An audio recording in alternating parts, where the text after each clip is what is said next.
গেছে? এই, ভুলে গেছে মানে কি? সে তো তার মেয়ের বাড়ির ঠিকানা ঠিকই ভোলে না। আর মেয়ের বাড়ি এসে 3 বেলা যে গিলছে, কই খাওয়ার কথা তো সে এক বেলাও ভুলে যায় না।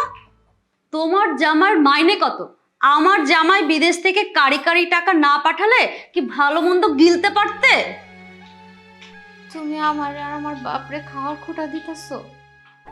খাওয়ার খোটা মানে? যা সত্য তাই বললাম।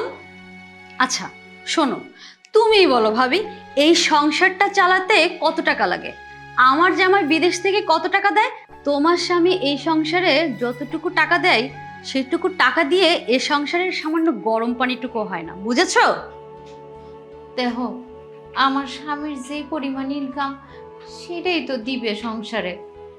মানলাম তোমার জামাই বিদেশ থাইকা অনেক টাকা পয়সা পাঠায়, কিন্তু তাই বইলা তুমি ছোট হইয়া কি এইভাবে কথা বলতে পারো আমার সাথে? কও। এই, মুখে মুখে তর্ক করছো কেন? তোমার বাবার দোষ সেটা স্বীকারই করছো না। ভাবি, তুমি এক্ষুনি এই মুহূর্তে তোমার বাবাকে এই বাড়ি থেকে চলে যেতে বলবে, মনে থাকে যেন।